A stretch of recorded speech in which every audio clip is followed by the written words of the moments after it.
cuando uno está en estos momentos entre jóvenes como usted, el grado de responsabilidad en relación con la corta vida que nos queda todavía por delante nos hace sentirnos con esa mayor responsabilidad.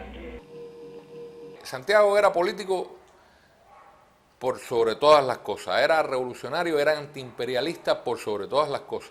Fue atrevido, audaz, pero lo hacía en una forma que la revolución le convenía y le gustaba. Dio siempre buenos ejemplos de modestia, de no prepotencia, de humildad y de gran revolucionario. Para él su compromiso estaba con las causas más evidentemente ideológicas y las menos evidentemente ideológicas.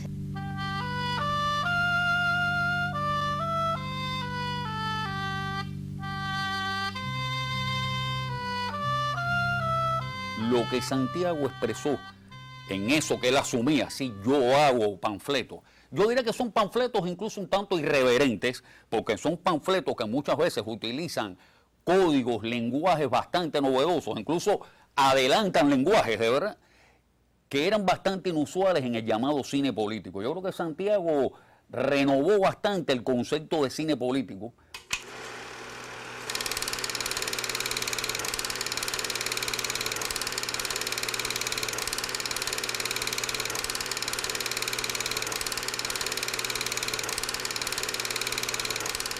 ICAI se crea en marzo del 59. El 20 de marzo del 59 se crea el ICAI. Se firma la ley del ICAI. Por tanto, quedan nacionalizadas todas las empresas de la compañía eléctrica. Todas las empresas de la compañía eléctrica. Con Santiago le dan la tarea política de crear el noticiero ICAI, porque fue una tarea política. No, espérate, te voy a hablar de una cosa. El fundador del noticiero ICAI, el primero, el que creó el noticiero ICAI se llama Alfredo Guevara Valdés.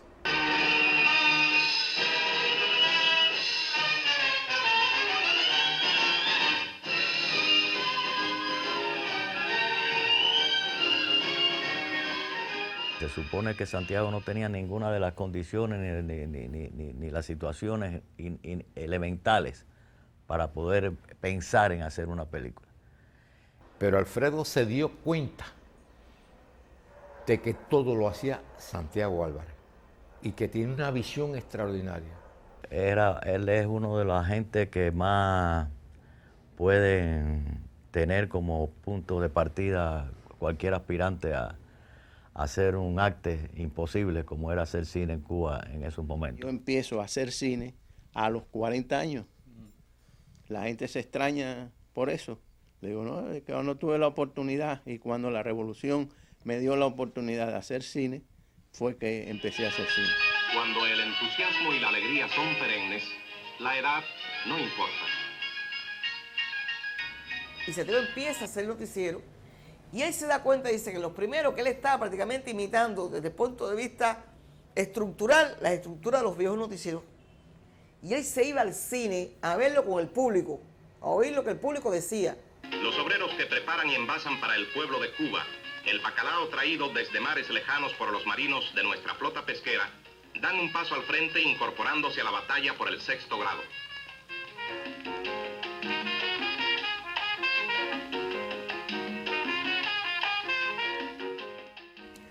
Había en el noticiero, tenía un sistema como de una redacción de noticieros de esa época, entonces había 7 camarógrafos, 2 carros de guardia, siempre había un camarógrafo cada 24 horas, había una planta que comunicaba con las estaciones de policía, los hospitales, este aparataje que es de... El noticiero era muy dinámico, estaba en todo, desde Maicí a Cabo, no, San Antonio es acá, y al Cabo de Maicí. Toda la semana se hacía el noticiero y empezamos ya a trabajar. No se puede decir que como un jefe al empleado, no existía eso. Éramos toda una gran familia, como dijo Julio, que hacía Espinosa una vez, ¿verdad? En el ICAI éramos una gran familia. Lo recuerdo como un verdadero grupo de creación, donde se discutían los temas de cada noticiero y una de las cosas era la rapidez con que había que tomar decisiones y la manera en que uno tenía que inmediatamente ingresar en ese sistema de trabajo creativo de Santiago, que era el primer impulsor de ese método.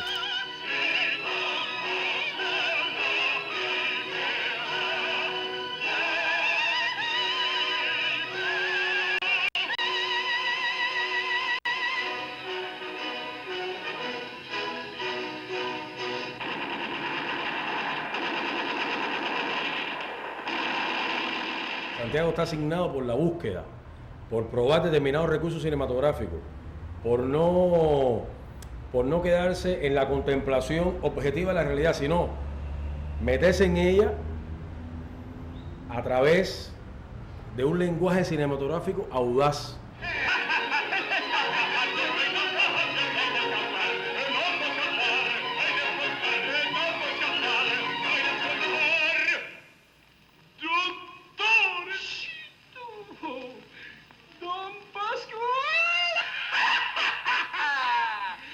Él decía que él era políticamente artístico y artísticamente político. Lo que pasa es que Santiago trasciende porque Santiago fue capaz de transmitir toda la épica política, toda esa parte épica de la Revolución Cubana con arte. Esta es una isla que no es redonda. Si esta fuera una isla redonda, perfectamente bien, podría tener un centro, pero es una isla larga y estrecha, según hemos estado leyendo.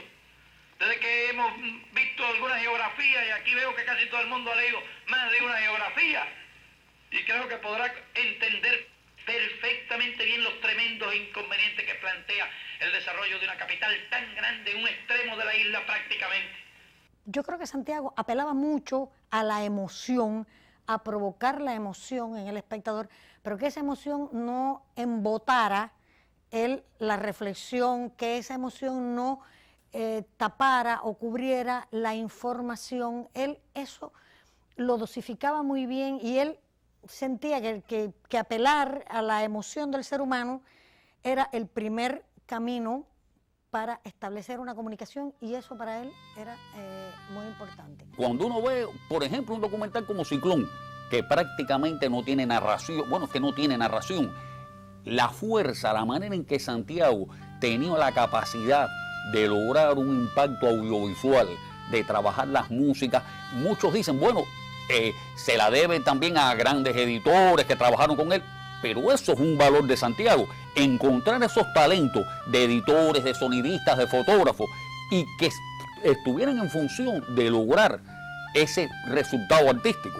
Yo creo que esa es una de las grandes virtudes de un director, que no es el que lo hace todo y se mete en todo, es el que sabe aunar esas voluntades creativas con un objetivo común, y eso lo lograba Santiago. Nosotros éramos directores, camarógrafos y todo. Santiago te decía, bueno, yo quiero filmar en Santiago Cuba un reportaje sobre minería, o en Camagüey. Entonces tú llevabas ya, hacías una escaleta o no, a ojo de buen cubero, llegaba, tú hacías tu reportaje, traías y se montaba. Él iba, por ejemplo, ahora a un viaje con Fidel o pasaba algo en alguna parte que él iba a filmar. Bueno, pues él salía disparado y lo filmaba porque a esa hora no tienes otra cosa que abrir la cámara y empezar a tirar, a registrar, vamos a decir. Pero entonces después él venía y él empezaba a elaborar ideas. Entonces mandaba a hacer cosas en trucas, él trabajaba mucho la fotoanimación, el trucaje, los letreros, bueno, ese es su cine. Cómo Santiago, apoyándose en aquel departamento fabuloso de trucaje, logra expresarte esta locura de la guerra, esta cosa demencial, y llega a partirse el celuloide en pantalla. Eso es arte, eso no es política ni panfleto, eso es arte. Y eso está en LBJ, eso está en 79 Primavera, eso está en Hanoi Martes 13.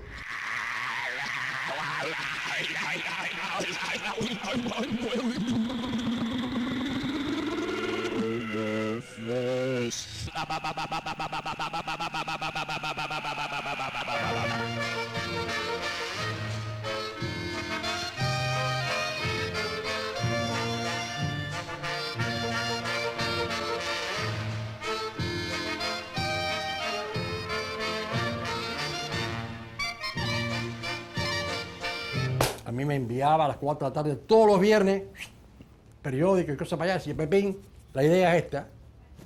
Él no me decía, encuádrame aquí, encuádrame allá. ¿Por qué? Porque era una gran compenetración que teníamos.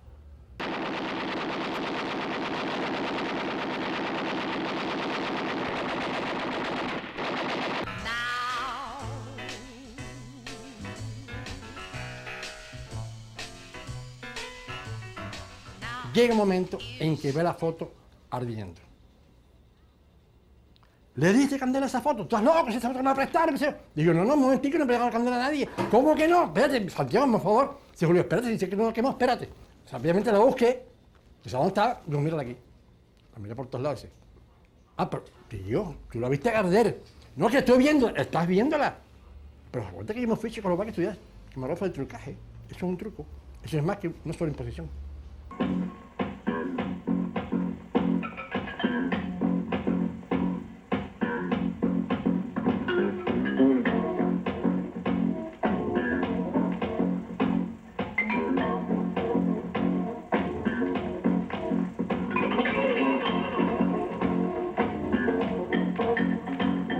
Y ahora, a esperar 6 meses.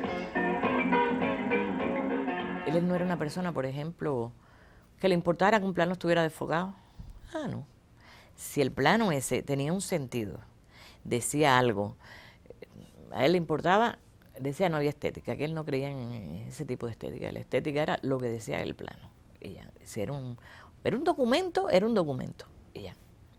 Entonces a veces uno tenía sus contradicciones porque tú vas montando una cosa que está chévere, ¿no? Y entonces de pronto te quiere meter un plano que tú... Y ahí... Estábamos filmando una tarde Los refugiados de la Cueva del Muerto. Y él quería, era un hombre muy caprichoso y además muy obstinado, él decía esto por aquí, por aquí. Él quería, para el final de la película, que salieran del mar 12 caballos blancos. Él era a veces como un niño que jugaba con el lenguaje, guardaba la frescura y la ingenuidad de plantearse cosas que podrían parecer locura, pero que a uno le ganaban, ¿no? Y él aceptaba también o se dejaba ganar también por cualquier otro tipo de audacia. Ya eran como las 3:30 de la tarde, el sol ahí, la gente ya había 9 caballos, después 8, y después otro, no, con uno por allá. Yo le digo, Santiago, es un plano de emoción, pero 12 caballos corriendo hacia cámara, saliendo del mar, si son 11, nadie va a poner 1, 2, 3, 4 a contar el plano, pueden ser 10, pueden ser 9. No, tienen que ser 12, porque la simbología, no, si los 12 que quedaron en la sierra. Entonces, esto era una argumentación.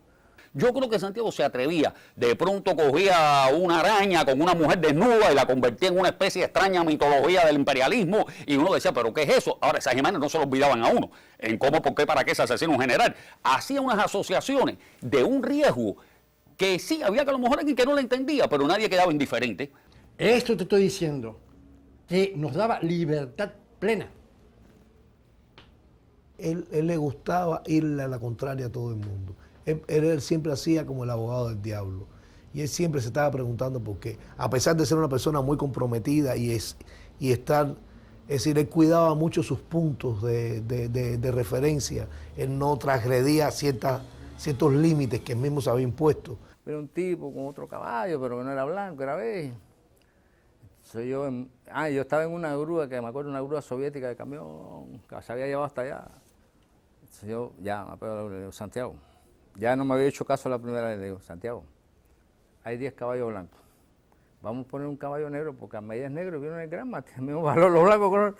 Ay, por tu madre, a esa hora me votó, se va de aquí, falta de respeto, todavía falta de respeto con la revolución, no sé qué, ¿vale? Me votó, ahí me votó, yo me apegué de la grúa. Y esa actitud irreverente y transgresora que él tenía ante la vida, te la lleva ahí al cine. Y logra contar las historias de esta manera. Ese es el ritmo, también esa es la velocidad de la revolución.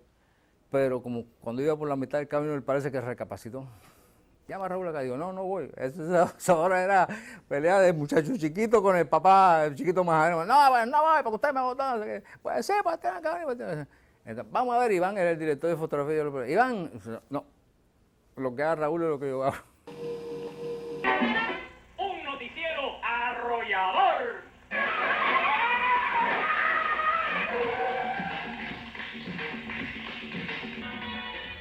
recuerdan estas imágenes.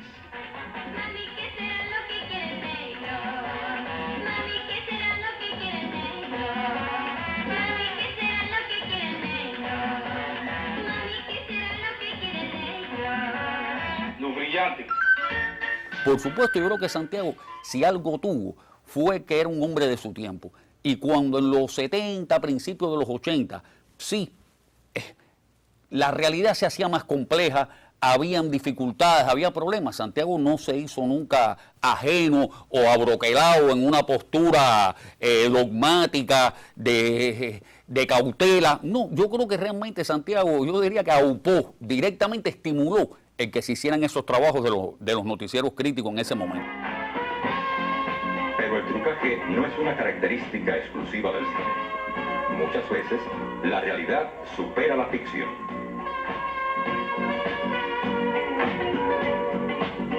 Compañera, ¿por qué hay tan pocos sabores aquí? Porque nos hemos pedido otra copia no nos gusta el sabor. Y yo creo que cuando llegan los nuevos realizadores, Daniel, Fernando y Rolando, empiezan a luchar con las cosas que había en la calle, a decir lo que la gente quería oír. Y eso empezó a crear toda una vertiente y todo un movimiento de crítica para construir, es decir, crítica constructiva para mejorar las cosas. Sí, porque además apoyaba, criticaba siempre constructivamente, ¿no? No para destruir. Y ahora, no, ¿en qué noticiero fue? Bueno, esto no sé, corte. ¡Un batazo!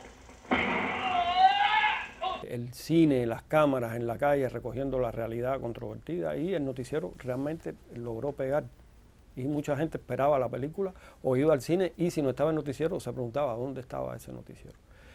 Creo que que hizo Santiago para que eso se lograra.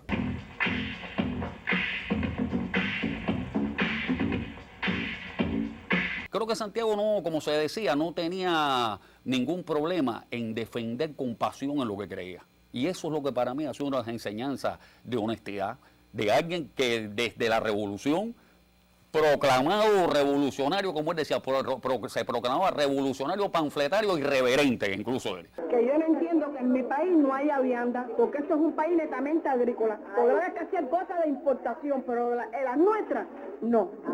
¿Y cuál es la solución entonces, según usted piensa? Nosotros, que tenemos que sacrificarlo para que esta revolución siga avanzando más. Hay poca comida, pero hay países que no hay nada.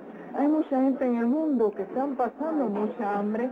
Bueno, por lo menos existe este boniato. Hay quien no tiene este boniato en un plato. Santiago no daba clase, pero uno aprendió mucho con Santiago. De encontrar en un lugar lo más importante.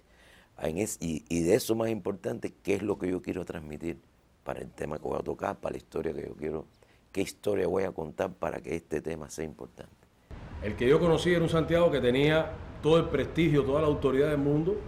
Y yo creo que esa autoridad la empleó en ayudar a la gente, en favorecer, en escuchar, en dialogar. Si Santiago no creía en lo que hacía, y muchas veces uno ve cosas supuestamente, entre comillas, revolucionarias, y uno siente que el que la ha hecho no cree mucho en lo que está haciendo, simplemente repite consignas y repite fórmulas, de verdad. Pero que además yo no creo que está a este nivel, esta situación aquí en La Pelota, es día a día, aquí no hay nada que comer a mediodía. Yo pienso además que aquí hay otra mente que está dirigiendo, de que no puede ser mortificar a la población, darle discurso. Nuestro paso debemos encaminarlo durante este año a los factores al nivel de exigencia de nuestro administrador, llevarlo a la población. Una osadía que a veces parecía que no tenía límites, pero sí tenía un límite, pero él siempre quería un poco más, llevar las cosas al borde ahí, ¿no? del precipicio, como han dicho. Él venía por las mañanas, no sé por qué venía molesto por las mañanas, y entonces entró donde yo estaba y me dice algo, y yo digo, no, eso está preparando, eso, yo estoy filmando, no había acabado de filmar, entonces abrió la puerta, estaba, y el sonido dice, no, se está haciendo, y el otro, todos les contestaron con gerundio, pero no había nada terminado, se está haciendo, anda por ahí, y está bueno ya, gerundio, cojones, que me tienen loco. Y Santiago no es que fuera perfecto, pero tenía ese don, digamos, de la espontaneidad, de la naturalidad, de no creerse las cosas. El ausentismo tiene varias fases, tiene problemas de salario, tiene problemas de doble turno. Este problema de los salarios nosotros lo hemos elevado a nuestro ministerio. Nuestro ministerio sabemos que ha hecho gestiones con el Comité Estatal de Trabajo y Seguridad Social, el cual lleva un largo tiempo evaluando este problema. Sabemos que ha habido también intervenciones de nuestro sindicato nacional para que se busquen soluciones, pero hasta ahora no han aparecido. Yo creo que esos noticieros fueron importantes, fueron necesarios, y yo creo que esa autoría de Santiago, todos esos noticieros dicen director Santiago Álvarez, realizador o Rolando Díaz o Daniel Díaz Torres o Fernando Pérez.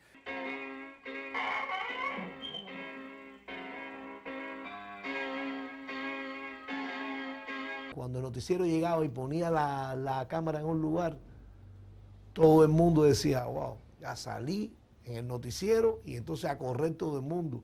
Nosotros tuvimos muchos problemas, tuvimos mucha gente que llamaba a otra gente para decir, no pongas esto, como encontrarte un vertedero o encontrarte un parqueo lleno de camiones que llevan 3 años pudriéndose en un garaje, ¿tú sabes?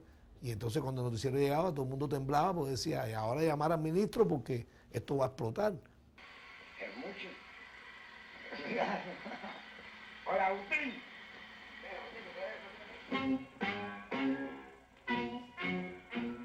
El jefe de almacén. Lo hacíamos, lo realizábamos nosotros, Santiago siempre los veía, los discutíamos. Yo creo que se discutía en un nivel de franqueza, de broncas y de discusiones en ocasiones, pero Santiago siempre apoyando lo que entendía que era algo esencial, incluso para el papel de un noticiero que era semanal, y era ese papel del periodismo cinematográfico, de indagar, de tocar temas álgidos de la realidad de una manera crítica y responsable, no irresponsable, lo subrayo. Y también no se puede olvidar que el noticiero es noticiero ICAI del Instituto Cubano del Arte e Industria Cinematográfica. De aquí dentro del ICAI había una posibilidad de expresión artística, una libertad de expresión estética, había búsqueda, la gente tenía que expresarse, y quería expresarse, y buscaba la forma que entendía. Y no había presión sobre eso, o sea, había una atmósfera de creación dentro del ICAI tremenda. Y eso también condiciona. O sea, no estás en un lugar que no te puedes expresar, sino estás en un lugar que realmente cada vez que tú puedes expresar y decir cosas de una manera diferente, pues tú eras bueno y era aplaudido y se discutía y se encontraban caminos que se están encontrando dentro de la expresión artística, dentro del arte. No quiero pintarte una situación ideal. Hubo contradicciones y hubo discusiones y todo, porque Santiago, como cualquier otro artista, también tenía sus caprichos y sus búsquedas y sus maneras. Pero que yo recuerde, Santiago nunca impuso nada. Creo que para mí fue la verdadera escuela. O sea, era en el cine documental, pero bueno, esos noticieros incluso en momentos acudían a la ficción, al animado, a la gráfica más, yo diría, fuera de lo convencional. Y creo que todo eso era una enseñanza que tenía que ver el aprendizaje del lenguaje en la práctica creativa. Santiago siempre estuvo rodeado de jóvenes y pensaba en los jóvenes que venían atrás, que supieran qué había pasado en su país cuando empezó el periodo especial. Y entonces Santiago sufrió tremendamente porque ya no había noticiero ICAI. Y la gran preocupación de Santiago era qué archivos iba a quedar de eso. Y las causas lo fueron cercando, cotidianas, invisibles, y el azar se le iba enredando, poderoso, invencible.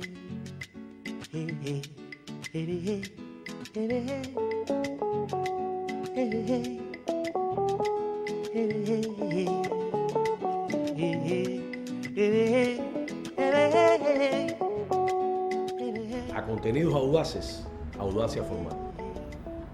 Ese es Santiago que tenemos aquí en la cultura cubana, en el cine cubano, en el cine latinoamericano, y es el Santiago que siempre tenemos que tener presente.